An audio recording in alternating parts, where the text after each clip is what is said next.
Welcome to the Sources and Uses of Funds tab.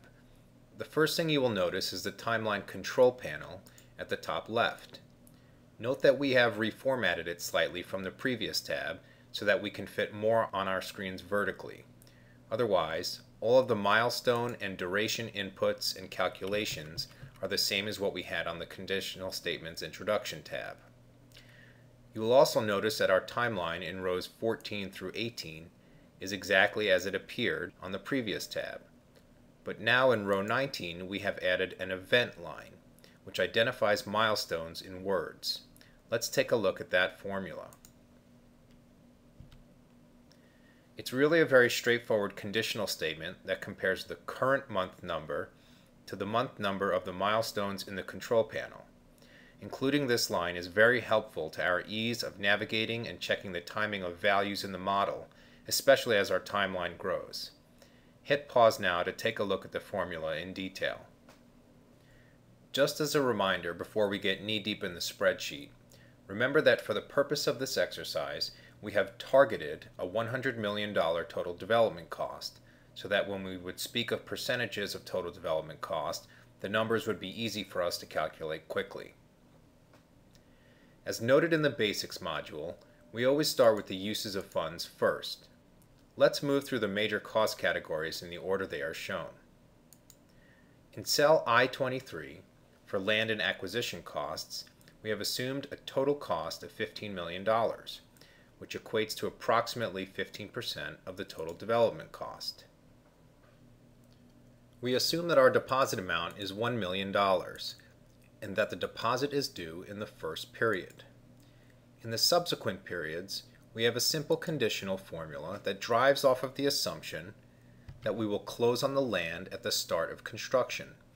It says the following: if the current month is the month in which construction starts, return the value, that is the total land acquisition amount, less all amounts paid to date. Otherwise, return 0. Hit pause now to inspect the formula and make sure you understand why the $14 million is paid in month 4, April 2010. Now change the pre-construction duration assumption in the control panel from 3 months to 2 months and rerun calculations on your spreadsheet. You notice here that the construction start month number is now month number 3, and that this has been reflected in the spreadsheet. Our construction start labeling has now moved to month 3, March 2010, and our payment of the balance of the land and acquisition costs has moved from April 2010, month 4, up to March 2010, month 3. Now change the pre-construction duration assumption back to 3 so that we're talking about the same numbers as we go through the rest of the lesson. Recalculate your spreadsheet. Note that while we have only one line for land and acquisition costs, we have included a detailed land and acquisition cost schedule in the supporting schedules section of the spreadsheet file. The schedule contains detailed line items that typically comprise the total land and acquisition line item, and we have included instructions to link the total from that schedule back to the total in this tab.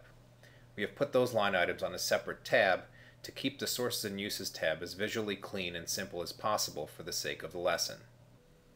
The next row, row 24, is the percentage allocation of the bell-shaped curve for the construction hard costs.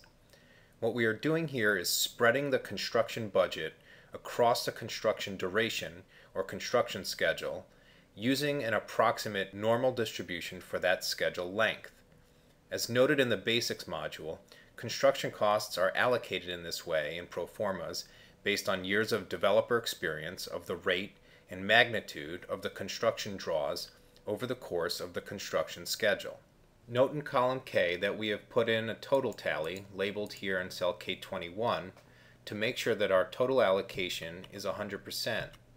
Let's move across to cell N24 to make sure we understand how this formula works. Note that this explanation is also in the yellow comment box shown here. This is a conditional formula that employs the VLOOKUP function, which is used to look up data in a table and return that table data into the appropriate cell on the current tab. Specifically, VLOOKUP searches for values in the rows of a specified data table range from left to right, starting with a user-designated leftmost column. In this application of the function, we have defined the leftmost column as column B in the Construction Bell-Shaped Curve tab. Let's flip to that tab now.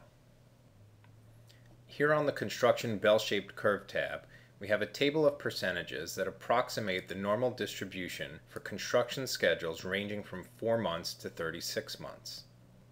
A sampling of these distributions are graphed here.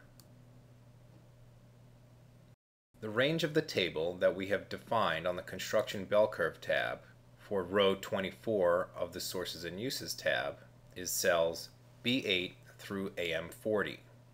We have included the formula from month number 1 of the Sources and Uses tab here above the table, and you will note that we have locked down the B8 through AM40 range in the formula so that the range does not change as the formula is applied across row 24 on the Sources and Uses of Funds tab.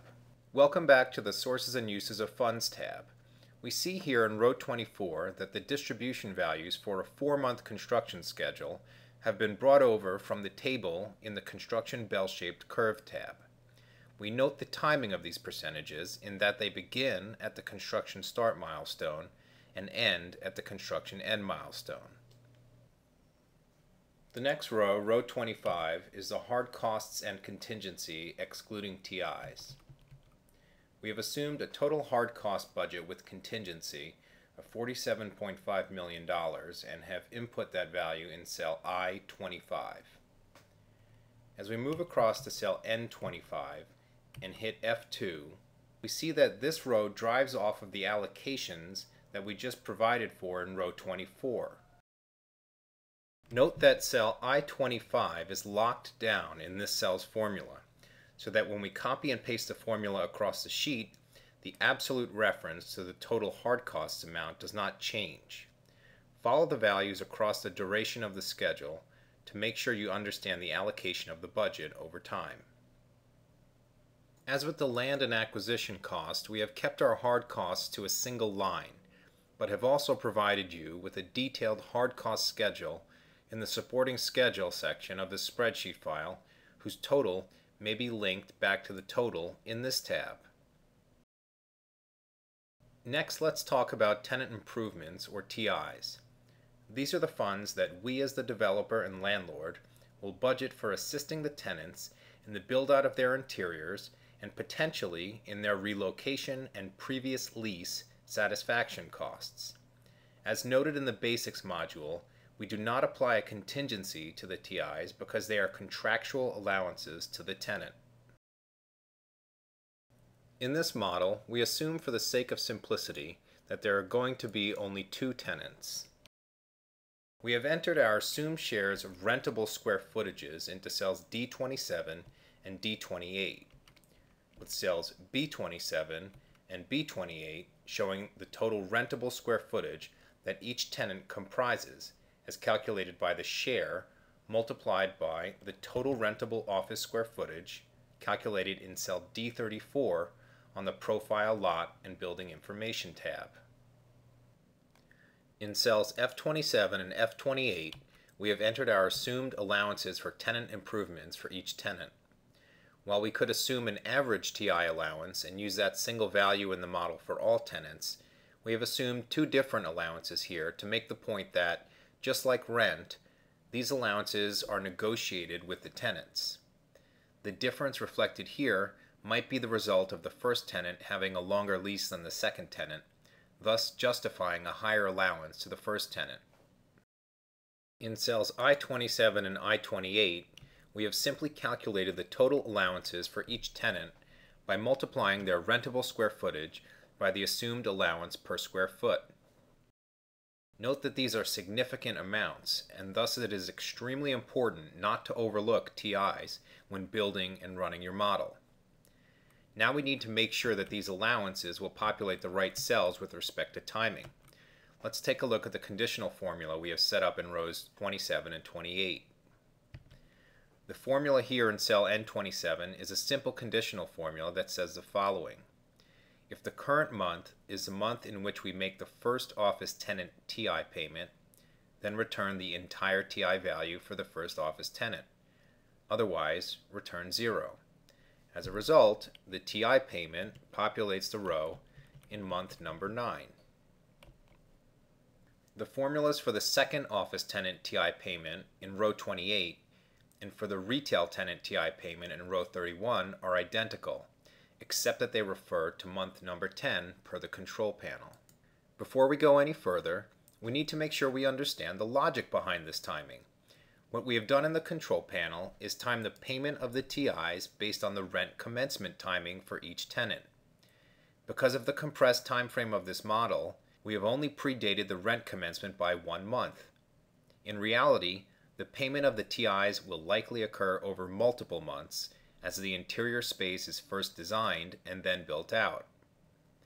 The actual duration of this design and build out will naturally depend on the size of the space, the ability to get interior build out permits in a timely manner, and the interior construction schedule itself. Next, let's move down to row 32, where we total our hard costs. The formula here is straightforward. It adds up our hard costs and contingency and our TI amounts.